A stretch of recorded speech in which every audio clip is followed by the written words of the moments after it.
حاضرین کرام السلام علیکم ورحمۃ اللہ وبرکاتہ۔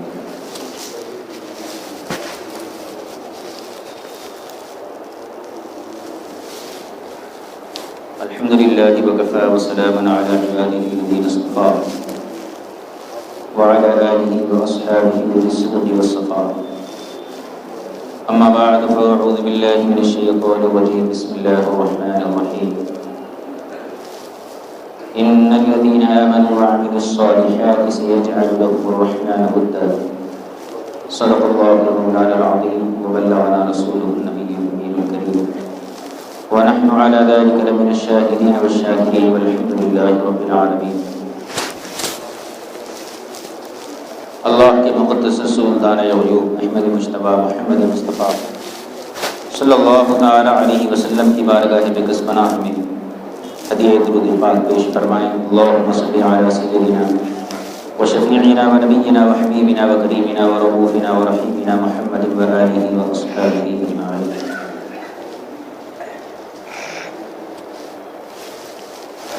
قرآن مجید فرقان حمید میں اللہ تبارک و تعالیٰ کا ارشاد ہے، ان الذین آمنوا وعملوا الصالحات، بے شک جو لوگ ایمان لائے اور انہوں نے اچھے کام کیے، اللہ تعالیٰ ان کی محبت، ان کے لیے محبت بناتا ہے، یعنی عام بندوں کے دلوں میں اللہ تعالیٰ اپنے نیک بندوں کی محبت کو ڈال دیتا ہے۔ مثال کے طور پر ہم اور آپ اپنی زمین میں بیٹھ کر، اللہ کے گھر میں بیٹھ کر حضور سیدی سرکار قطب العارفین سراج السالکین امام الواصلین سلطان الاولیاء حضور سیدنا محی الدین شیخ عبدالقادر جیلانی غوث اعظم گیلانی پیر روشن ضمیر دستگیر رضی اللہ تعالیٰ عنہ کا ذکر کر رہے ہیں۔ یہ ذکر کرنا در حقیقت اللہ کی اس پیدا کردہ محبت کا نتیجہ ہے جو ہمارے دلوں میں اللہ تعالیٰ پیدا فرمایا۔ نہ ہماری نظروں نے اس عظیم جلوے کو دیکھا ہے، نہ غوث پاک کی نورانی چہرے کو ہماری آنکھوں نے دیکھا، لیکن اس کے باوجود دنیا کا کتنا بڑا امیر بادشاہ شہنشاہ آ جائے، ہمیں اس سے اتنی محبت نہیں رہتی ہے جتنی اولیاء کرام سے، اور خصوصاً حضور سرکار غوث پاک رضی اللہ تعالیٰ عنہ سے۔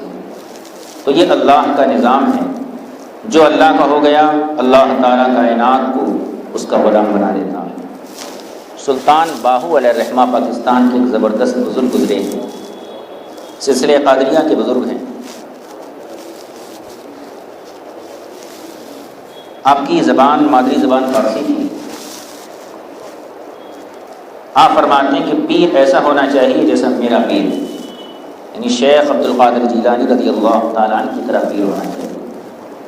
غوث اعظم کا معاملہ یہ تھا کہ ایک بار جس کو کلمہ طیبہ پڑھاتے تھے، نفس کی تمام لذتوں سے اور نفس کی تمام خواہشات سے اسے دور کر دیتے تھے، اور ایک ہی لمحے میں انسان کی روح کو پاکیزہ بنا دیتے تھے۔ ہم اور آپ برسوں کلمہ طیبہ کا ورد کرتے ہیں، اس کے باوجود گناہوں کی لذت ہمارے سینے میں موجود رہتی ہے، خواہشات کا سمندر ہے جو ہمارے سینوں میں پروان چڑھتا رہتا ہے۔ قرآن کریم کی تلاوت بھی کرتے ہیں، نماز بھی پڑھتے ہیں، روزہ بھی رہتے ہیں، لیکن نفس کی خواہشات کو ہم مار نہیں پاتے۔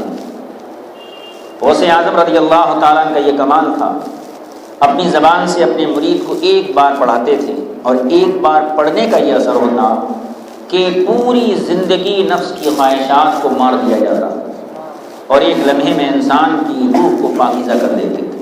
آپ فرماتے ہیں کہ میرے پیر سرکار غوث پاک کی عظمت یہ ہے کہ 3000 لوگوں کو روزانہ اپنی زندگی میں مثال کے بعد قیامت تک روزانہ 3000 لوگوں کو اللہ کی توحید میں غرق کرتے ہیں، اور 2000 لوگوں کو روزانہ حضور کی مجلس میں داخلے کا شرف عطا فرماتے ہیں۔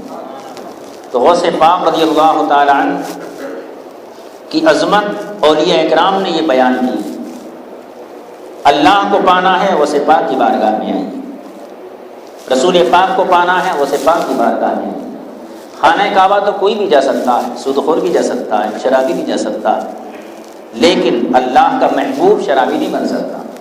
جب تک شراب سے توبہ نہیں کرتا اللہ کا محبوب نہیں ہو سکتا۔ غوث پاک کی عظمت یہ ہے کہ جس شخص پہ نظر ڈالتے ہیں اس شخص کو اللہ کی توحید میں غرق کر دیتے ہیں، اور جس کو حضور کی بارگاہ کے قابل سمجھتے ہیں تو اس کو حضور کی بارگاہ میں داخلہ عطا فرماتے ہیں۔ یہی شیخ سلطان باہو علیہ الرحمہ فرماتے ہیں، سگے درگاہ جیلاں شو چوں خواہی قرب ربانی۔ اگر تو اللہ کی محبت چاہتا ہے، اللہ کی بارگاہ میں کچھ مرتبہ اور مقام اور وجاہت چاہتا ہے، اللہ کا قرب چاہتا ہے، تو غوث پاک کی غلامی کا پٹا اپنے گلے میں ڈال۔ یہ کوئی عام مولوی آدمی نہیں ہے، ہماری طرح مولانا نہیں ہے، یہ عارف باللہ ہیں، صاحب کرامت، صاحب کش بزرگ ہیں۔ سلطان باہو علیہ الرحمہ فرماتے ہیں کہ اگر تجھے اللہ کی محبت چاہیے تو غوث پاک کی غلامی کے پٹے کو اپنی گردن میں ڈال لے کہ بر شیراں شرف باشد سگے درگاہ جیلانی، کہ غوث پاک کا مقام تو بہت بلند ہے، ان کی بارگاہ کا کتا دوسروں کے شیروں پر بھاری پڑ جاتا۔ اس کے پیچھے ایک چھوٹا سا واقعہ، اس کو بھی میں عرض کر دوں۔ شیخ جام احمد جام علیہ الرحمہ ایک بزرگ تھے، عراق کے بزرگ تھے۔ ان کی شان یہ تھی وہ شیر پر سواری کرتے تھے، جہاں جاتے تھے شیر پر سواری کرتے تھے۔ اللہ تعالیٰ انہیں نوازا تھا، یہ طاقت دیا تھا کہ شیر ان کا فرما بردار تھا۔ آج آپ وہابی کے سامنے بولیے تو ماننے کو تیار نہیں ہوتا۔ وہ یہ سوچنا کہ جو اللہ کا ہو گیا، اللہ کائنات اس کے لیے مسخر کر دیتا ہے۔ وَسَخَّرَ لَكُم مَّا فِي السَّمَاوَاتِ وَمَا فِي الْأَرْضِ، اللہ نے قرآن میں فرمایا ہے کہ اے مسلمان، اے لوگو، ہم نے تمہارے لیے زمین و آسمان کی تمام چیزوں کو مسخر کر دیا۔ غیر مسلم سائنٹسٹ، سائنسدان سورج کی شعاؤں کو گرفتار کر لیا، اپنے تابع کر لیا، جو چاہتے ہیں کام لیتے ہیں۔ دنیا کا علم پڑھنے کے بعد کافر اور مشرک کو اتنی طاقت ہے کہ وہ سورج کی شعاؤں کو گرفتار کر سکتا ہے، جو اللہ کا دوست ہے وہ اتنا بھی نہیں کر سکتا۔ سوچنا چاہیے، غور کرنا چاہیے۔ شیر پر سواری کرنا اللہ کے ولی کے لیے کوئی کمال نہیں۔ اللہ کے ولی تو بغیر سواری کے پانی پہ چلتے ہیں۔ آج کا کوئی عابد چل کے بتا دے، کوئی بڑے سے بڑا نمازی دریا پہ چل کے بتا دے۔ ہمارے اولیاء نے چل کر بتایا ہے، نمازیں پڑھ کر بتایا، کیونکہ پانی بھی ان کا تابع ہے۔ یہ حدیث کا جملہ بھی میں ساتھ میں پڑھ دیتا ہوں۔ جب اللہ کسی کو محبوب بناتا ہے تو دنیا میں محبت کا یہ تحفہ دیتا ہے، كنت سمعه الذي يسمع به۔ اللہ فرماتا ہے میں اس کی کان بن جاتا ہوں جس سے وہ سنتا ہے، وبصره الذي يبصر به، میں اس کی نگاہ بن جاتا ہوں جس سے وہ دیکھتا ہے، ويده التي يبطش بها، میں اس کا ہاتھ بن جاتا ہوں جس سے وہ پکڑتا ہے، ورجله التي يمشي بها، میں اس کا پیر ہو جاتا ہوں جس سے وہ چلتا ہے۔ اس حدیث پاک کو ذہن میں رکھنے کے بعد ولی کی کوئی کرامت آپ کو خلاف عقل اور خلاف مشاہدہ نظر نہیں آئے گی۔ جو کچھ کرتا ہے اللہ کرتا ہے، لیکن اللہ تعالیٰ اپنے ولیوں کے بدن کے حصوں کو اپنی قدرت کا مظہر بنا دیتا ہے۔ غوث پاک رضی اللہ تعالیٰ عنہ کی بارگاہ میں یہ شیخ آئے جن کا نام شیخ احمد جام علیہ الرحمہ۔ ان کا طریقہ یہ تھا، اولیاء اکرام کی زیارت کو جاتے تھے، اور شان یہ تھی وہ اطلاع دیتے تھے کہ میری بھی ضیافت ہونا، میرے شیر کی بھی ضیافت ہونا۔ تو جس ولی کی بارگاہ میں جاتے تو شیر کے لیے گائے لائی جاتی ہے، شیر وہ کھاتا تھا، آپ جو انسانوں کو کھانا وہ استعمال تناول فرماتے تھے۔ ہر ولی کے پاس گئے، سب نے گائے کو رکھا، غوث پاک کو اطلاع بھیجی، آپ نے دعوت قبول کی اور بلایا اور ان کے لیے گائے کا انتظام کر دیا۔ غوث پاک رضی اللہ تعالیٰ عنہ کی بارگاہ میں جب وہ حاضر ہوئے تو ان کو یہی گمان تھا کہ ہر ولی کی بارگاہ میں میری شیر کے لیے کھانے کا اہتمام کیا گیا ہے، یہاں بھی کیا جائے گا۔ غوث پاک نے کیا۔ مہمان نوازی تو اسلام کا حصہ ہے، ان کے جانور کے لیے بھی اور ان کے لیے بھی۔ غوث پاک نے اپنے ملازم، اپنے خادم کو حکم دیا کہ گائے صاحب کے شیر کے سامنے لے جا کے کھڑی کر دو۔ وہ خادم گائے لے کر چلا، ساتھ میں آپ کی گلی کا ایک کتا بھی بن گیا۔ کتا نمازی تو نہیں ہے، کلمہ تو نہیں پڑھتا ہے، صرف حضور غوث پاک کے دربار سے اس کو تھوڑی سی نسبت، وہ کتا ساتھ ہو لیا۔ جیسی شیر نے گائے پر حملہ کیا، فوراً کتے نے شیر پر حملہ کیا، شیر کو چیر پھاڑ کر برابر کر دیا۔ شیخ جام نے جب اپنے شیر کی آواز کو سنا تو دوڑتے ہوئے آئے تو کیا دیکھتے ہیں کہ میرا شیر دنیا سے رخصت ہو چکا ہے۔ آپ نے غوث پاک کے قدموں میں اپنا سر رکھا اور فرمایا اے عبد القادر جیلانی، کسی ولی کی بارگاہ میں آج تک یہ واقعہ پیش نہیں آیا کہ میرے شیر پر ان کی بستی کا کوئی جانور حملہ کر سکے، مگر آپ کی گلی کے کتے میں اتنی طاقت ہے تو آپ کا مقام کتنا بڑا ہوگا۔ تو غوث پاک کی بارگاہ میں رہنے والا کتا اتنا طاقتور ہے تو جس کے پاس نسبت غوثیہ ہے اس کو کون ہلا کر سکتا ہے؟ ساری دنیا کے جماعتی مل کر بھی اہل سنت کو تباہ و برباد نہیں کر سکتے، ان کے اوپر اولیاء کرام کا سایہ ہے۔ غوث پاک کی نسبت کا شامیانہ تمام اہل سنت والجماعت کے اوپر ہے۔ اسی شعر کے اندر سلطان باہو نے اس واقعے کو بیان کیا ہے کہ بر شیراں شرف باشد، کہ غوث پاک کا مقام تو بہت دور ہے، ان کی بارگاہ کا کتا دوسروں کے شیر پر بھاری پڑ جاتا ہے۔ اور اسی کو اردو میں امام اہل سنت حضور سرکار اعلیٰ حضرت فرماتے ہیں کیا دبے جس پہ حمایت کا ہو بچہ تیرا۔ غوث اعظم کی بارگاہ میں کہ غوث پاک رضی اللہ تعالیٰ عنہ کی عظمت یہ ہے جس کی حمایت غوث پاک کریں کوئی مصیبت نہیں آتی ہے۔ کیا دبے جس پہ حمایت کا ہو پنجہ تیرا، شیر کو خطرے میں لاتا نہیں کتا تیرا۔ آپ کے کتے کو، گلی کے کتے کو یہ طاقت ہے کہ شیخ جام کے شیر پر وہ حملہ آور ہوا۔ غوث پاک کی عظمت اولیاء نے بیان کی ہے، غوث پاک کی عظمت صاحبان ولایت بیان کرتے تھے، غوث پاک کی عظمت بڑے بڑے صاحب کشف و کرامت بزرگوں نے بیان کی ہے۔ ایک بزرگ کے حوالے سے میں پہلے یہ عرض کر دوں وہ کس درجے کے ہیں۔ شیخ عبد الرحمن تفزونجی ایک بزرگ گزرے ہیں۔ تفزونج ایک جگہ کا نام ہے جو عراق کے آس پاس ہے، بڑے عظیم المرتبت بزرگ۔ ان کی عظمت کا انداز سے کیجیے، انہوں نے اپنی مریدوں سے فرمایا تمہارے کاندھوں پر اگر گناہوں کا بوجھ ہو تو میرے اوپر ڈالو، قیامت کے دن میں یہ سارا بوجھ اپنے ذمے لے لیتا ہوں۔ کتنے عظیم بزرگ ہیں۔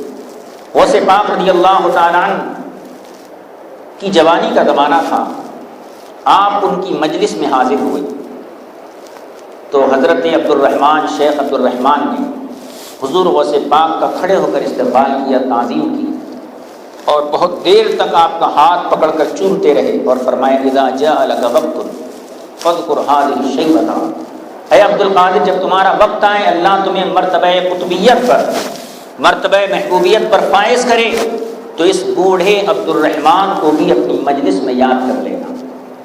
آپ کے مریدین نے دیکھا کہ یہ کیا معاملہ ہے، ہمارے شیخ تو اتنے بڑے ہیں لیکن ایک نوجوان کی اتنی تعظیم، بار بار اپنی محفل میں حضور غوث پاک کی تعظیم کرتے تھے۔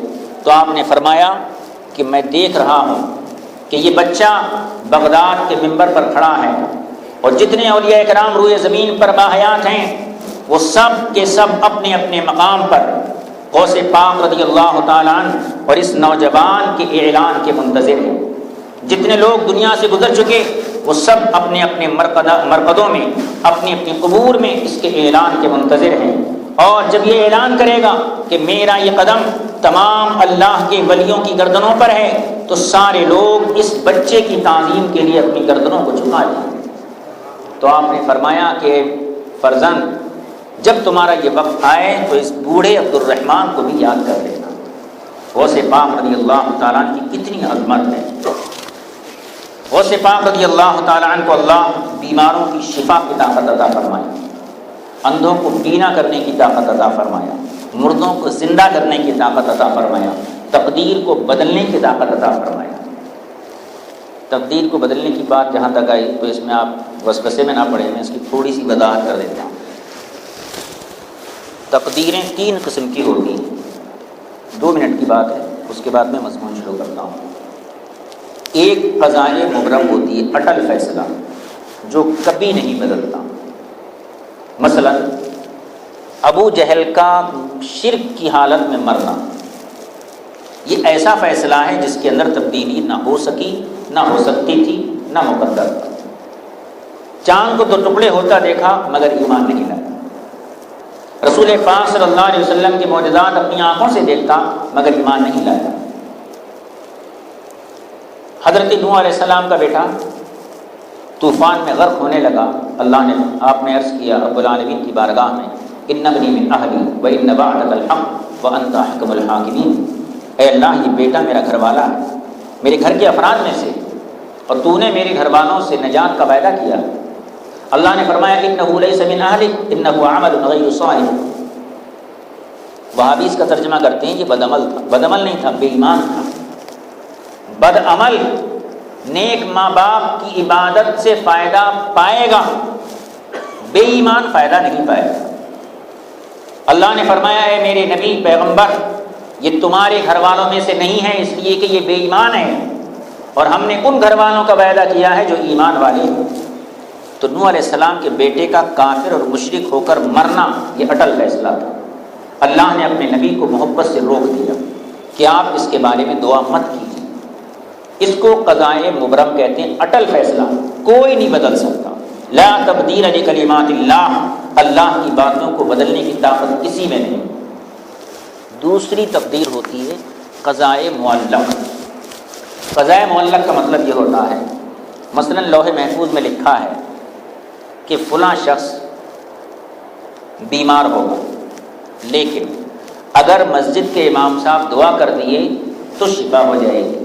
یہ دونوں باتیں لوح محفوظ میں لکھی ہوتی ہیں، تو اس کی شفا کا دار و مدار امام صاحب کی دعا کے اوپر ہوتا۔ اس کو قضائے معلق بولتے ہیں۔ ایسی تقدیر عام مسلمان کی دعا سے ٹل جاتی ہے۔ اس لیے حدیث پاک میں آتا ہے جب تم کسی مریض کے پاس جاؤ تو مریض سے کہو کہ وہ تمہارے لیے دعا کرے، فإن دعاء المریض کدعاء الملائکہ، بیمار آدمی کی دعا یہ فرشتوں کی دعا کی طرح۔ تو عام مسلمانوں کی دعا سے، اولیاء اکرام کی دعا سے، نیک مسلمان کی دعا سے ایسی تقدیر بدل جاتی ہے۔ اللہ کے علم میں نہیں بدلی، اللہ کا فیصلہ نہیں بدلا، لیکن ہمیں اور آپ کو لوح محفوظ کی اس تقدیر کا علم نہیں رہتا۔ ہم نے اتنا دیکھا فلاں آدمی بیمار ہے، لیکن اس کی شفا کس کے ہاتھ پر ہے یہ ہم نہیں جانتے۔ تیسری تقدیر قضائے شبیہ بالمبرم۔ یہ تقدیر ایسی ہوتی ہے لوح محفوظ میں لکھا ہوتا ہے کہ فلاں آدمی کی عمر 50 سال ہے، لیکن اگر میرا فلاں ولی دوست اگر اس کے بارے میں دعا کر دیا تو میں 10 سال بڑھا دوں گا۔ بعد کی بات لوح محفوظ میں لکھی بھی نہیں رہتی، اللہ کے علم میں رہتی۔ اب اگر کسی نے دعا کی، عمر 10 سال بڑھ گئی، تو اللہ کا فیصلہ نہیں بدلا، لوح محفوظ پہ جو بات لکھی تھی وہ بدلی گئی۔ اللہ کے علم میں پہلے سے ہے کہ اگر دعا کیا تو میں بدل دیتا ہوں۔ وہ سے پاک فرماتے انا ارد القضاء المبرمہ، میں ایسی تقدیر کو اپنی دعا سے بدل دیتا ہوں۔ دوسری چیز، اس تقدیر کا علم فرشتوں کو بھی نہیں ہوتا۔ فرشتوں کو وہ علم ہوتا ہے جو لوح محفوظ پہ لکھا ہوا کہ فلاں آدمی کی دعا عمر 50 سال ہے، فلاں آدمی دعا کریں گا تو بڑھ جائیں گے، یہ علم فرشتوں کو نہیں ہوتا، یہ اللہ کو ہوتا ہے یا اس کے مخصوص بندوں کو ہوتا ہے۔ انہی مخصوص بندوں میں سے ہمارے اور آپ کے سرکار حضور غوث پاک رضی اللہ تعالیٰ عنہ۔ یہ مضمون میں اس لیے سمجھایا تاکہ ذہن میں وسوسہ پیدا نہ ہو۔ غوث پاک اسی تقدیر کو اپنی دعا سے بدل دیتے ہیں۔ اب آپ جو ہے بہجت الاسرار شریف کی روایت سنیے۔ حضرت علی بن عربی ایک بڑے امیر متومت اور بڑے جاگیردار تاجر شخص تھے۔ ان کے پاس دولت کی فراوانی تھی، لیکن ان کے دامن میں ایک خوشی کی کمی تھی، وہ اولاد نہیں تھی۔ طویل عرصہ گزر گیا مگر اولاد سے محروم رہے۔ ہر ایک حکیم کے پاس، ڈاکٹر کے پاس رجوع کرے مگر اولاد سے پھر بھی محروم رہے۔ اس کے بعد اولیاء اکرام کی بارگاہوں میں گئے، اللہ کے ولیوں کے دروازوں پر گئے، آستانوں پر گئے، سب نے یہی کہا تمہارے مقدر میں کوئی اولاد نہیں۔ لوح محفوظ میں اولیاء نے دیکھ دیکھ کر بتایا کہ لوح محفوظ میں تمہارے لیے کوئی اولاد نہیں۔ سینکڑوں اللہ والوں کے پاس جا کر آئے۔ غوث پاک کا جب شہرہ ہوا تو امید کی کرن چمکی اور پیکر امید بن کر حضور غوث پاک کی بارگاہ میں حاضر ہوئی اور اپنا معروضہ رکھا، حضور میں لا ولد ہوں، بے اولاد ہوں، میرے پاس دنیا کی ہر خوشی موجود ہے، ایک بچہ یا بچی میرے آنگن میں نہیں ہے کہ جو میری اولاد کی صورت میں ہو، آئندہ میری نسل چلنے کا کوئی ذریعہ نہیں ہے۔ حضور غوث پاک نے بھی وہی جواب دیا، لوح محفوظ میں دیکھا، فرمایا تمہارے نصیب میں کوئی اولاد نہیں۔ یہ تڑپ گئے، انہوں نے عرض کیا حضور میں آپ کے پاس تو یہ سن کے آیا تھا کہ آپ اللہ کے محبوب ہیں، آپ تقدیروں کو بدل دیتے ہیں، بے اولاد کو اولاد دیتے ہیں۔ آپ نے بھی وہی جواب دیا جو سارے اولیاء دیتے آئے ہیں۔ تو غوث پاک رضی اللہ تعالیٰ عنہ کو جلال آیا اور نے فرمایا ٹھیک ہے تم قریب آؤ۔ اپنے قریب کیا اور اپنی پیٹھ سے ان کی پیٹھ کو رگڑا اور فرمایا لوح محفوظ میں کوئی اولاد نہیں تمہاری نسب میں اپنی نسل سے ایک بیٹا تمہیں عطا کرتا ہوں اور اس کا نام میرے نام پر محی الدین رکھنا۔ حضور غوث پاک کا لقب ہے محی الدین۔ وہ خوشی خوشی پہلی بار زندگی میں ان کو کسی نے اولاد کی بشارت دی تھی۔ غوث پاک کی بارگاہ سے نکلے، چند دنوں کے بعد اللہ تعالیٰ ان کے گھر میں ایک خوبصورت بیٹا عطا فرمایا۔ وہ بیٹے لے کر غوث پاک کی بارگاہ میں آئے تو آپ نے فرمایا سبحان اللہ، یہ عام بچہ نہیں ہے، یہ اپنے زمانے کا قطب بنے گا، صاحب ارشاد بنے گا، اور وہ علوم جو اولیاء اکرام چھپا کے رکھتے ہیں یہ علی الاعلان لوگوں کے درمیان بیان کرے گا۔ اس کی اللہ تعالیٰ کی بارگاہ میں ایک شان، ایک مرتبہ ہوگا۔ یہ کون ہے؟ شیخ محی الدین ابن عربی رضی اللہ تعالیٰ عنہ۔ ان کی کتابیں ایسی ہیں کہ ہمارے جیسے سینکڑوں علماء مل کر ایک کتاب کو نہیں سمجھ سکتے۔ اسرار و رموز، حقیقت، معرفت کی وہ باتیں جو کتابی علم والا سمجھ ہی نہیں سکتا، ایسی کتابیں لکھی اور ایسا بیٹا دنیا میں آیا، کس کا؟ حضور غوث پاک کا روحانی فرزند۔ یہ ایک ہی نسل ہے جو بغیر کسی ظاہری ذریعے سے دنیا میں صرف ایک ولی کی اولاد سے پیدا ہوئی۔ تو غوث پاک تقدیر کو بدلتے ہیں۔ غوث پاک نے جو تقدیر کو بدلا، اللہ کو اس کا علم تھا کہ علی بن عربی کی نصیب میں کوئی اولاد نہیں، لیکن اللہ یہ بھی جانتا تھا کہ میرا بندہ، میرا محبوب اگر شیخ عبد القادر نے دعا کی تو میں علی بن عربی کے گھر میں اولاد عطا فرماؤں گا۔ تو غوث پاک کا منصب یہ ہے کہ آپ تقدیر کو بدل دیتے ہیں۔ آپ فرماتے ہیں مرد وہ نہیں ہے جو تقدیر پہ راضی ہو جائے، اس کا یہ مطلب نہیں سمجھنا ہمارے آپ کے لیے نہیں ہے۔ مرد وہ ہے جو تقدیر سے جھگڑتا ہے، اللہ کی بارگاہ میں آہوزاری کرتا ہے اور تقدیر کے اس چھپے ہوئے راز تک پہنچتا ہے جس کا علم اللہ کے فرشتوں کو بھی نہیں ہوتا۔ تو اللہ جس کو اپنا بناتا ہے اس کو علم بھی دیتا ہے، طاقت بھی دیتا ہے، حسن و جمال بھی دیتا ہے، ہر نعمت سے اس کو مالا مال کر دیتا ہے۔ بات تقدیر کی ہے تو ایک حدیث پاک اور سن لیجیے۔ غوث پاک کی کرامتوں کو ہمارے علماء حدیث بولتے ہیں، یہ ذہن میں رکھیں۔ جیسے بخاری، مسلم، ترمذی، صحیح ستہ کے احادیث سند کے ساتھ بیان ہوتی ہیں، ایسی غوث پاک کی یہ کرامتیں سند کے ساتھ، کس نے کس سے سنا، کس سن میں سنا، کس وقت سنا، کس دن سنا، یہ پورا سلسلہ روایت کتاب کے اندر موجود ہوتا ہے۔ شیخ مجدد الفسانی علیہ الرحمہ، یہ ایسے بزرگ ہیں جنہیں سب مانتے ہیں، وہابی بھی مانتے ہیں، تبلیغی بھی مانتے ہیں، اہل حدیث بھی مانتے ہیں۔ ہم تو مانتے ہیں، ہمارے ہیں اصل میں، سب اپنے رشتے لگاتے ہیں، حالانکہ وہ ہیں اہل سنت۔ حضور مجدد الفسانی کے دو صاحبزادے تھے جو ایک عالم صاحب کے پاس پڑھتے تھے، جو عالم بہت زبردست عالم تھے، ملا طاہر لاہوری۔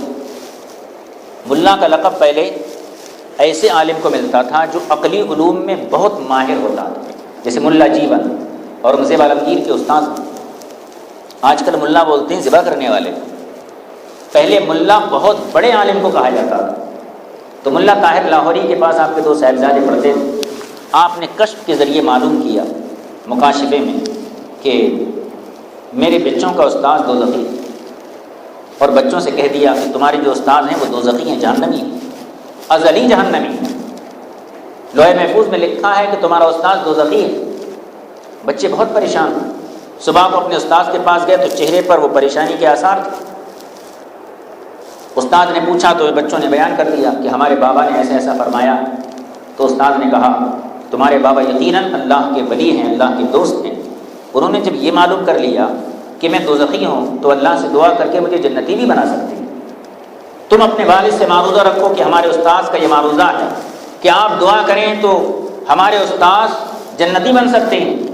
بچوں نے اپنے والد کے پاس مجدد الفسانی کے پاس معروضہ رکھا۔ آپ نے بار بار منع کیا، جب بچوں نے اصرار کیا تو حضور مجدد الفسانی فرماتے کہ میں دعا کرنا شروع کیا۔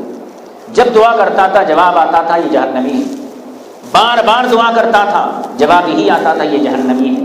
پھر میرے ذہن میں غوث پاک کا ایک ارشاد آیا کہ غوث پاک نے فرمایا ہے کہ میں قضا کو ٹال دیتا ہوں۔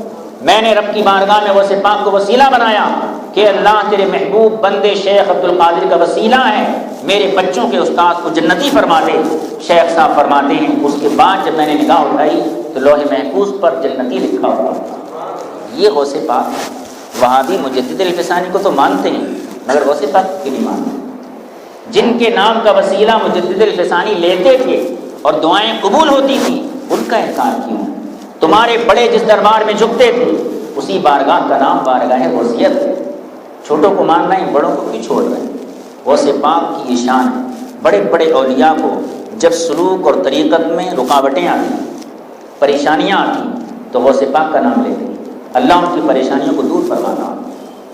ایک حدیث اور سنا دوں میں، خواجہ بہاؤالدین نقشبند علیہ الرحمہ۔ نقشبند کیوں کہتے ہیں جانتے ہیں کہ آپ؟ بچے تو نہیں جانتے ہوں، بڑے حضرات جانتے ہوں۔ نقش بند کا مطلب نقش بنانے والے، یہ کتابوں پہ کاپیوں پہ نہیں، دل پر۔ بہاؤالدین نقش بند کا یہ کمال تھا، جس کو اسم اعظم کا وظیفہ دیتے تھے اس کے دل پر اللہ لکھ جاتا تھا، اس لیے آپ کو نقش بند کہتے ہیں۔ خواجہ بہاؤالدین نقش بند غوث پاک سے 157 سال کے بعد پیدا ہوئے۔ آپ کے ایک مرید شیخ عبداللہ بلخی علیہ الرحمہ فرماتے ہیں کہ غوث پاک ایک جنگل سے گزر رہے تھے، آپ نے بخارا کی طرف اشارہ کیا اور بخارا سے آنے والی ہوا کو سونگھا تو فرمایا کہ زمین سے مجھے ایک مرد قلندر کی خوشبو آ رہی، میرے 157 سال کے بعد یہاں سے ایک بچہ پیدا ہوگا جس کا نام بہاؤالدین نقش بند ہوگا اور اس کو میری بارگاہ سے نعمت ملے گی۔ اتنے زمانے کے بعد شیخ بہاؤالدین علیہ الرحمہ کی پیدائش ہوئی۔ آپ کے پیر و مرشد کا نام تھا سید امیر کلاں علیہ الرحمہ۔ انہوں نے اپنے مرید کو اسم اعظم کا وظیفہ دیا۔ اسم اعظم اصل میں اسم اعظم کی وضاحت کرے تو بہت ٹائم ہو جائے گا، اتنا سمجھ لیجیے ہر شخص کا اسم اعظم الگ الگ ہوتا ہے۔ اللہ کے جتنے نام ہیں سب اسم اعظم ہیں۔ جیسے شب قدر ہے، آپ کو 21 تاریخ کو مل گئی تو 21 تاریخ شب قدر ہے، 27 کو مل گئی 27 شب قدر ہے۔ تو اسم اعظم ایک مخصوص اصطلاح ہے۔ اسم اعظم جسے آتا ہے وہ جو چاہتا ہے کر سکتا ہے، نام اللہ کی تاثیر کی ہوتی ہے۔ بہرکیف آپ کی پیر و مرشد نے آپ کو یہ اسم اعظم دیا، مگر جب آپ اس کا ورد کرتے تھے تو دل میں گھبراہٹ پیدا ہوتی، بے چینی بے قراری پیدا ہوتی، بیٹھتے تھے تو کھڑے ہو جاتے تھے، سیدھے بیٹھے ہیں تو آپ پہ ایک روب سا طاری ہوتا تھا اس نام کی ہیبت سے۔ آپ پریشان ہو کر جنگل کی طرف نکل گئے، اسی پریشانی میں کیا کرنا، میرے پیر و مرشد کا تو وصال ہو چکا، میں کس سے یہ تعلیم حاصل کروں؟ راستے میں آپ کو حضرت خضر علیہ السلام، خضر علیہ السلام ہر اس ولی کی دستگیری کرتے ہیں جس کے پیر کا دنیا سے پردہ ہو جاتا۔ لیکن غوث پاک کا مقام ابھی آپ کو معلوم ہوگا کہ غوث پاک کا کیا مقام۔ جناب خضر جس سے فیض لیتے ہیں وہ غوث پاک کی بات ہے۔ حضرت خضر علیہ السلام ملے تو انہوں نے پوچھا کیا بات ہے، کیوں پریشان ہو؟ تو آپ نے عرض کیا کہ مجھے میرے پیر و مرشد نے وظیفہ دیا تھا مگر میرے دل میں نقش نہیں ہوتا ہے، اضطراب رہتا، بے چینی رہتی۔ تو آپ نے فرمایا سنو، مجھے غوث پاک نے اسم اعظم کا وظیفہ دیا۔ کون فرما رہے ہیں؟ حضرت خضر علیہ السلام، جن کے پاس جناب موسیٰ علیہ السلام جیسی ہستی گئی، انہوں نے فرمایا کہ مجھے غوث پاک نے اسم اعظم دیا ہے، تم بھی غوث پاک کی طرف توجہ کرو، تمہیں بھی اپنا فیض عطا کریں۔ شیخ بہاؤالدین نقشبند فرماتے ہیں رات کو میں سویا تو سونے سے پہلے میں نے غوث پاک کی طرف توجہ کی، غوث پاک کو اپنے خیال اور قلب میں لے کر آیا تو خواب میں غوث پاک رضی اللہ تعالیٰ تشریف لائے اور اپنا ہاتھ مجھے بتایا، صرف ہاتھ کی شکل اللہ کی، اللہ جو لکھتے ہیں یہ ہاتھ ویسا ہی ہوتا، ادھر سے سمجھیے تو یہ اللہ یہاں آیا تھا۔ تو غوث پاک نے خواب میں شیخ بہاؤالدین نقشبند کو اپنا ہاتھ بتایا، فرماتے ہیں جیسے ہی ہاتھ بتایا میرے دل کے اندر اللہ نقش ہو گیا۔ جب صبح کو اٹھے تو یہ کیفیت تھی، جس مرید کو دیکھتے تھے اس کے سینے میں اللہ بن جاتا، جس شے پہ نظر ڈالتے تھے لفظ اللہ لکھا ہوا نظر آتا، اور اتنی شہرت ہو گئی جس کو وظیفہ دیتے اس کے دل پر اسم اعظم اللہ لکھ جاتا تھا۔ دنیا بھر میں نقشبند کے نام سے مشہور ہوئے تو آپ کے مریدین نے آپ سے پوچھا حضرت یہ کمال کیسا ہے؟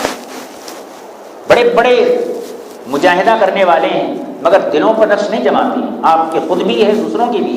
تو آپ نے فرمایا یہ بارگاہ غوثیت کا کمال ہے۔ ایک رات خواب میں سرکار غوثیت تشریف لائے اور اس کا یہ فیضان ہے کہ جس پہ نظر ڈالتا ہوں اسم اعظم اس کے سینے میں نقش ہو جاتا۔ آپ ذرا اندازہ کیجیے وہاں بھی کیا کہتے ہیں اور اولیاء کرام کیا کہہ رہے ہیں غوث پاک کی بارگاہ۔ چند دن نماز پڑھ کے آدمی غوث تو نہیں بنتا، قطب تو نہیں بنتا. ہاں ایک ولی کی صحبت میں رہ کر آدمی چور رہا تو ابدال بن جاتا. غوث پاک نے چوروں کو ابدال بنایا، ڈاکوؤں کو ولی بنایا. ولی کی نگاہ میں اللہ تعالیٰ ایسی طاقت عطا فرماتا ہے جو کام دنیا بھر کی فوجیں نہیں کر سکتی، ایک اللہ والا وہ کام تنہا کر سکتا. مثال دے دوں میں اس کی. اسلامی تاریخ میں سب سے بڑا سانحہ تاتاریوں کا سانحہ ہے. ہلاکو خان کی فوجوں نے جو بغداد کو تباہ کیا تھا، تو آپ جانتے ہیں ہلاکو خان نے مسلمانوں کی کھوپڑیوں کو جمع کر کے اس کے اوپر شراب کا پیالہ رکھ کے شراب پی. مسلمانوں کو تباہ و برباد کر دیا گیا، بغداد کو گرا دیا گیا اور اسلامی سلاطین کو قید کر دیا گیا، مار دیا گیا. دریائے دجلہ میں پانی کی جگہ پیپروں کی سیاہی، تحریر کی سیاہی بہتی تھی. ہزاروں علماء کو شہید کیا گیا. اسی ہلاکو کا پوترا الغو خان ایک فوج لے کر مکہ مکرمہ مدینہ منورہ کی طرف چلا. اس کا ارادہ یہ تھا میرے دادا نے بغداد کو تباہ کیا، میں اسلام کے مرکز خانہ کعبہ پر حملہ کروں گا. کتنی غلط نیت تھی. وہ اپنے لشکر کو لے کر بغداد کے راستے سے چلا. غوث پاک دنیا سے پردہ فرما چکے ہیں. غوث پاک کے مرید نسل میں اور آپ کے نسب میں ایک شہزادے تھے جن کا نام تھا شیخ شرف الدین علیہ الرحمہ. وہ ایک مقام پر نماز ادا کر رہے، اذان کی آواز آئی تو یہ ہلاکو خان کا خیمہ، الغو خان کا خیمہ پڑا ہوا تھا. لوگ فوج در فوج جو ہے آرام کر رہے تھے. صبح کا وقت تھا، فجر کی اذان کی آواز آئی. یہ اپنے کتے کو روٹی کا ٹکڑا کھلا رہا تھا. اذان کی آواز آئی تو ایک دم بے قرار ہو گیا کہ میری سلطنت میں اللہ کا نام کس نے لیا ہے.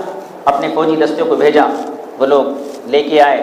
ایک شیخ تھے، 15 ان کے ساتھ مریدین تھے.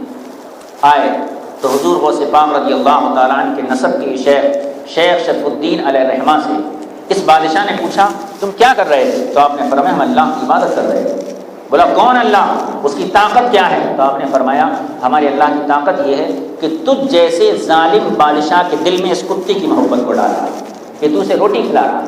اس نے غصے سے روٹی کو پھینک دیا. فرمایا ہمارا اللہ وہ ہے کہ جس نے اس کتے کی محبت تیرے دل سے نکال دی.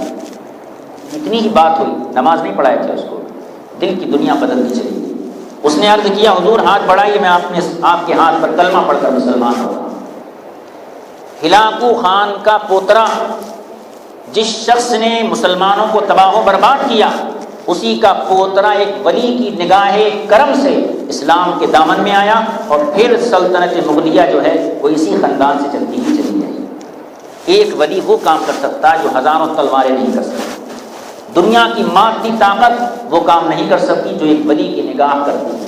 اسی لیے ہم کہتے ہیں اسلام طاقت سے نہیں، جماعتوں سے نہیں، افراد سے نہیں، بلکہ اسلام روحانیت سے پھیلا ہے. اولیاء اکرام کی روحانیت سے، صحابہ اکرام کی روحانیت سے، رسول پاک صلی اللہ علیہ وسلم کی نگاہ نبوت سے اسلام دنیا کے گوشے گوشے تک پہنچا. تو غوث پاک رضی اللہ تعالیٰ عنہ اور دیگر اولیاء اکرام کو اللہ تعالیٰ روحانی طاقت عطا فرماتا ہے، اور اس طاقت کے سامنے بڑے بڑے بادشاہ زیر ہو جاتے ہیں. بغداد کا بادشاہ تھا، میرا مضمون تھا تقدیر بدل دینا. غوث پاک نے تقدیر بدلی. محی الدین ابن عربی جیسا بیٹا ایک دنیا میں آیا غوث پاک کی اولاد سے. حضور غوث پاک کی دعا کی برکت سے اللہ تبارک و تعالیٰ نے شیخ بہاؤالدین نقشبند کو ایسا کمال عطا فرمایا کہ ان کے بعد آج تک کوئی ایسا ولی پیدا نہیں ہوا جو ایک بار اللہ کہہ کر سینے پر اللہ کا نقش جما دے. یہ نگاہ غوثیت کا کمال تھا. تو حضور سرکار غوث پاک رضی اللہ تعالیٰ عنہ کو اللہ نے بڑی فضیلتیں، بڑی قسمتیں عطا فرمائی ہیں. گفتگو کافی طویل ہو گئی، میں اپنی بات کو اختتام تک پہنچاتا ہوں ایک چیز کے حوالے سے کہ اولیاء کرام کی شان میں کبھی بے ادبی نہ سوچنا، نہ کرنا، نہ کرے والے کو پسند کرنا. ہمارے پاس کتنی بھی عبادت ہو، ہم ولی نہیں، ہمارے پاس اللہ کی دوستی کی سند نہیں. دعویٰ کرنے والے بہت ہیں، لیکن جن کی محبت قبول ہو گئی وہی اللہ کے دوست ہوتے. اللہ نے جن کو اپنا دوست بنایا ہے ان سے نفرت کرنے والے کے لیے اللہ نے ارشاد فرمایا من عاد لی ولی فقد آذنتہ بالحرب. جو میرے کسی ولی سے، ولی نکرہ ہے، عربی زبان کا قاعدہ ہے جب کسی لفظ پر تنوین آتی ہے تو اس کی حد ختم ہو جاتی ہے. من عاد لی ولی، جس نے میرے کسی ولی سے دشمنی کی میں اس سے اعلان جنگ کرتا ہوں. دو قسم کے لوگوں سے اللہ نے اعلان جنگ کیا، فَإِن لَمْ تَفْعَلُوا فَأَذَنُوا بِحَرْبٍ مِّنَ اللَّهِ وَرَسُولِهِ، ایک سود خور سے، ایک ولی کے دشمن سے۔ جو اللہ کے دوست کا دشمن ہے اللہ اس سے اعلان جنگ کرتا ہے، اور جو سود کھاتا ہے اس سے اعلان جنگ فرماتا ہے۔ جنگ کا طریقہ کیا ہوتا ہے؟ آپ کا جو دشمن ہے وہ آپ کی قیمتی چیز کو تباہ و برباد کرتا ہے۔ ایٹمی طاقت ہے آپ کے پاس، اس پہ بمباری کرے گا، جہاں آپ کا اسلحہ بارود رکھا اس کو تباہ کرے گا، جنگلوں میں کوئی بم نہیں گراتا۔ ایک ایمان والے کی سب سے بڑی دولت اس کا ایمان ہے۔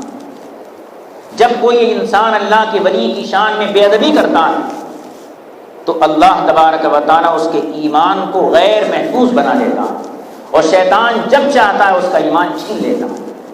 تو اللہ والوں کی شان میں کبھی بے ادبی نہیں کرتا۔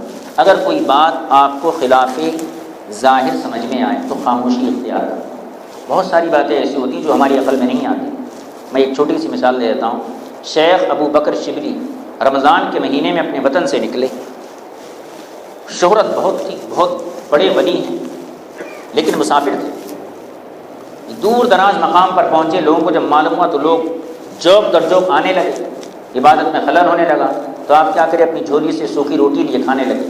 اور رمضان کے مہینے میں کوئی آدمی دن میں کھانا کھایا تو کیسا دکھیں گا؟ سارے لوگ چھوڑ کے بھاگ گئے۔ ظاہری عمل خراب ہے، لیکن آپ مسافر تھے۔ مسافر کے لیے حالت سفر میں اجازت ہے، چاہے روزہ رکھے چاہے وطن میں آ کر رکھے۔ تو بعض باتیں اولیاء اکرام کی ایسی ہوتی ہیں جو ہماری عقلوں سے ماورا ہوتی ہیں۔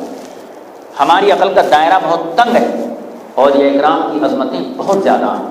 تو کبھی ایسی بات کسی صاحب شرع سے نظر آئے تو فوراً بدگمانی پیدا نہیں کرنا، بلکہ اپنی زبان کو خاموش رکھنا۔ جو اللہ کا دوست ہے اللہ کی نافرمانی نہیں کرتا۔ نافرمان انسان اللہ کا دوست نہیں بن سکتا۔ ہاں یہ الگ بات، جو شرابی ہیں، پی بڑھ رہے ہیں، سٹے بازی کر رہے ہیں، وہ ولی بنے پڑے ہیں تو یہ جھوٹ ہے۔ جو نماز نہیں پڑھتا اللہ کا ولی ہو ہی نہیں سکتا۔ جس کے چہرے پہ داڑھی نہیں ہے، رسول خدا صلی اللہ علیہ وسلم کی سنت نہیں ہے، وہ اللہ کا ولی نہیں بن سکتا۔ ولی کی ظاہر پر شریعت لاگو ہو اور ولی کا باطن رسول کائنات صلی اللہ علیہ وسلم کے قدموں پر ہو، جبھی انسان اللہ کا ولی بنتا ہے۔ غوث پاک رضی اللہ تعالیٰ کو اللہ تعالیٰ بڑی عظمتیں، بڑے کمال عطا فرمایا۔ آپ نے ارشاد فرمایا، انا الحسنی انا الجیلی محی الدین اسمی و جدی صاحب العین الکمالی، میں محی الدین ہوں اور میرے نانا جد امجد حضور سرور کائنات صلی اللہ علیہ وسلم سارے انبیاء کے تاجدار ہیں۔ وَلِكُلِّ وَلِيٍّ لَهُ قَدْمٌ وَإِنِّي عَلَىٰ قَدْمِ النَّبِيِّ بَدْرِ الْكَمَالِ، ہر ولی کو کسی نہ کسی نبی کا نقش قدم دیا جاتا ہے، مجھے اللہ نے سرور انبیاء کا نقش قدم عطا فرمایا ہے۔ تو غوث پاک کی بڑی عظمتیں ہیں۔ آپ جو کام غوث پاک رضی اللہ تعالیٰ عنہ کے وسیلے سے کریں گے اللہ آپ کو محروم نہیں کرے گا۔ گناہ گاروں کی بھی دستگیر، پرہیزگاروں کی بھی دستگیر، غریبوں کی بھی، امیروں کی بھی، نمازیوں کی بھی، بے نمازیوں کی بھی، جو بھی اس بارگاہ میں طلب کرے گا اللہ تعالیٰ اسے محروم نہیں کرے گا۔ اللہ والے امیروں کو نہیں دیکھتے ہیں، غریبوں کو بھی دیکھتے ہیں۔ تو غوث پاک، یہ مت سمجھیے ہماری نمازیں کم ہیں تو ہم اگر دعا کریں گے تو غوث پاک کا وسیلہ قبول نہیں کیے جائیں گے۔ نہیں، تمہاری نمازوں کو نہیں دیکھا جائے گا، غوث پاک کے چہرے کو دیکھا جائے گا، کہ غوث پاک کی جو شان اللہ کی بارگاہ میں بڑی عظیم شان ہے۔ ہو سکتا ہے غوث پاک کے وسیلے سے اللہ ہمیں نمازوں کی پابندی عطا فرما دے، یہ کتنی بڑی بات ہے۔ اور عزیزان گرامی، مرتے وقت اگر ایمان کی سلامتی چاہیے تو ولیوں سے جڑے رہو، وابستہ رہو۔ ولیوں سے تعلق توڑ لینے میں انسان کے ایمان کو خطرہ ہے۔ قرآن کریم میں اللہ نے ارشاد فرمایا، یا ایھا الذین آمنوا اتقوا اللہ، اے ایمان والو تقوی اختیار کرو، برائیوں سے بچو، اچھے کام کرو۔ نماز، روزہ، حج، زکوٰۃ، قرآن کی تلاوت، ذکر، اذکار، تسبیح، سب یہ اچھائیاں ہیں، نیک کام ہیں۔ شراب، سود، غیبت، چغلی، یہ سب برے کام ہیں، ان سے بچو، اچھے کام کرو۔ اس کے بعد اس ایمان اور اعمال کی حفاظت کے لیے اہل اللہ کے دامن سے وابستہ ہو جاؤ۔ اگر صرف نمازیں کافی ہوتی تو اللہ یہ نہیں فرماتا وَكُونُوا مَعَ الصَّادِقِينَ۔ جب آپ کے پاس نماز ہے اور یہ نجات کے لیے کافی ہے تو اہل اللہ کی ضرورت نہیں ہے۔ اللہ نے اپنا رحم و کرم فرمایا اہل سنت پر کہ ہمیں نماز اور عبادت کے بعد کسی دوست کے دامن کرم سے وابستہ رہنے کا حکم دیا، تاکہ موت کے وقت جب فرشتہ آئے اور شیطان آئے تو ہمارا پیر ہمارے ایمان کی حفاظت کرے۔ آپ جانتے ہیں جب موت آتی ہے آدمی کی زبان بند ہو جاتی ہے، پیاس بہت لگتی ہے۔ حدیثوں میں آتا اگر ساری دنیا کے سمندر وہ پی لے تو پیاس نہیں بجھے گی، زبان سے پانی مانگ نہیں سکتا۔ پیاس کی شدت، زندگی بھر کے گناہوں کی شدت، ایک ایک گناہ اسے یاد آتا ہے، اللہ کا عذاب یاد آتا ہے، اللہ کی طاقت کو خیال میں آتا ہے۔ ایک طرف موت کا فرشتہ ہے، ایک طرف شیطان ہے۔ شیطان کہتا ہے پیاس لگ رہی ہے پانی پی لے، مجھے خدا کہہ دے۔ اگر بندے نے اسے خدا کہہ دیا، آدمی کی زندگی بھر کی نمازیں بیکار چلی گئی، کافر ہو کر مرتا ہے۔ جو ولی کا بے ادب ہوتا ہے اس پہ خطرہ ہے کہ دنیا سے جاتے جاتے ایمان چلا جائے۔ اگر آپ صاحب نسبت ہیں، غوث پاک کی نسبت موت کے وقت کام آئے گی، جب فرشتہ بھی ہوں گا شیطان بھی ہوں گا۔ ہمیں امید ہے سرکار غوث پاک ہمارے ایمان کی حفاظت کے لیے ہماری نزا کے وقت حاضر ہوں اور اپنی دستگیرے سے ہماری ایمان کی حفاظت فرمائیں۔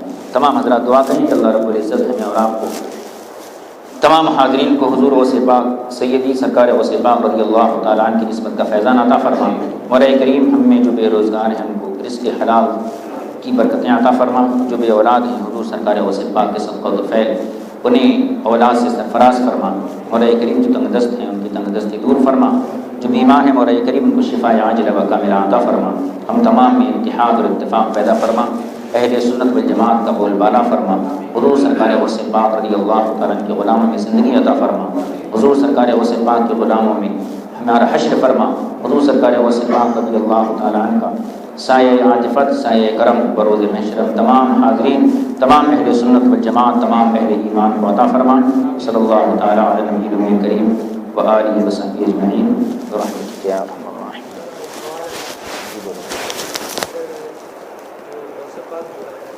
سرکار کی امت سے ہے ایک سوال ہے، اور دوسرا سوال یہ ہے کہ امت سے ہے تو ان کی نسل سے ہے تو ان کا رشتہ کیا ہے؟ اچھا ٹھیک ہے۔ حضور غوث پاک رضی اللہ تعالیٰ عنہ ہمارے نبی صلی اللہ علیہ وسلم کی امت سے ہیں، نسل سے ہے کیا؟ نسل سے بھی ہیں۔ نسل بتا دیتا ہوں۔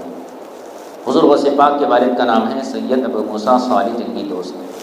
آپ کے والد کا نسب امام حسن تک پہنچتا ہے، یعنی حضور کے بڑے نواسے تک، حضرت امام حسن تک۔ اور آپ کی والدہ امۃ الخیر فاطمہ رضی اللہ تعالیٰ عنہ کا نسب ماں کی طرف سے حضرت امام حسین تک پہنچتا ہے۔ تو رشتے میں رسول کریم صلی اللہ علیہ وسلم کے، حضور صلی اللہ علیہ وسلم جد امجد ہونا، دادا بھی ہونا، نانا بھی ہونا، سمجھ گیا نہیں رشتہ؟ اور یہ نسب بہت پاکیزہ نسب ہوتا ہے۔ جیسے عموماً ایسا ہوتا ہے باپ سید ہوتے ہیں اور ماں کسی دوسرے خاندان کی بھی رہ سکتی ہے، یہ بھی سید ہے، ان کی جو اولاد ہوں گی سید کہلائیں گے، مگر وہ کوالٹی نہیں آتی ہے جہاں ماں اور باپ دونوں سید ہوتے ہیں۔ تو غوث پاک کے ماں اور باپ دونوں سید ہیں، ماں بھی سید ہیں، باپ بھی سید ہیں۔ اور ایسے سید کو جس کے ماں باپ دونوں سید ہوں نجیب الطرفین بولتے ہیں، یعنی ماں کی طرف سے بھی شرافت، باپ کی طرف سے بھی شرافت۔ غوث پاک کی پیدائش 470 ہجری میں ہوئی اور آپ کا وصال مبارک جو ہے 561 ہجری میں۔ 101 سال بعد علماء نے، 100 سال بعد نے 99 سال آپ کی عمر مبارک کو بتایا ہے۔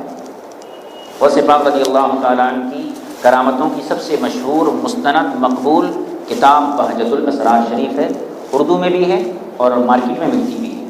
اس میں ہر حدیث سند کے ساتھ رہیں گے، آپ کس نے کس سے سنا، کون سی سن میں سنا، کس تاریخ میں سنا، یہ پوری ڈیٹیلز جو ہے اس کتاب کے اندر موجود ہے۔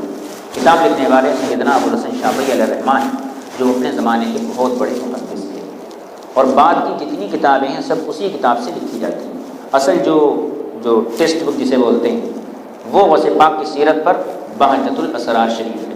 اصل کتاب عربی زبان میں ہے، اس کا ترجمہ اردو میں، فارسی میں، دیگر زبانوں میں دنیا میں ملتا ہے۔ اور سب کچھ جیسے وہ کربلا کا جو جی اس کے بعد جو ہے اب آج کی جو نسل تھے جی ایک صحابی بچ گئے تھے نا، ان سے اور غوث پاک کے جو کتنا فاصلہ ہے؟ ٹھیک ہے، اس کا ہے یا نہیں تو بہت دور والا فاصلہ ہے؟ زیادہ دور نہیں تو ہے. یہ ہمارے لوگ کا جو خواجہ اجمیری جو ہے، جی خواجہ اجمیری رحمۃ اللہ علیہ، وہ کیا وہ بھی اپنے سرکار کی نسل سے ہی ہے؟ ہاں، حضور خواجہ غریب نواز علیہ رحمہ بھی حضور صلی اللہ علیہ وسلم کی اولاد سے ہیں، سید ہیں. سید غیاث الدین علیہ الرحمہ آپ کے والد کا نام ہے، اور آپ خراسان کے رہنے والے تھے، یعنی ایران کا ایک حصہ تھا. اور آپ کا پہلا جو سوال تھا، حضور غوث پاک جس نسل سے ہیں وہ امام حسن امام حسین کی نسل ہے. امام حسن کے آخری بیٹے امام زین العابدین بچے تھے کربلا میں، یعنی مرد بچوں میں. امام زین العابدین کے بیٹے امام باقر، ان کے امام جعفر صادق، ان کے امام موسیٰ رضا، ان کے امام علی رضا، ان کے امام حسن عسکری علیہ الرحمہ. یہ مسلسل اتنا تو مجھے یاد ہے. اس کے بعد 4 واسطے اور ہیں. تو ان واسطوں کے بعد سیدنا غوث اعظم رضی اللہ تعالیٰ عنہ کے والد کا نمبر آتا.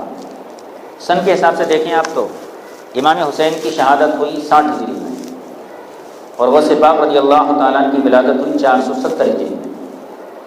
تو پہلے کی عمریں 100 سال سے زیادہ ہوتی، تو میکسیمم 10 واسطوں سے زیادہ واسطے نہیں ہوں گے. اب کی عمریں کیا 100 سال کے اندر رہتی ہیں، پہلے لوگوں کی عمریں زیادہ رہتی ہیں.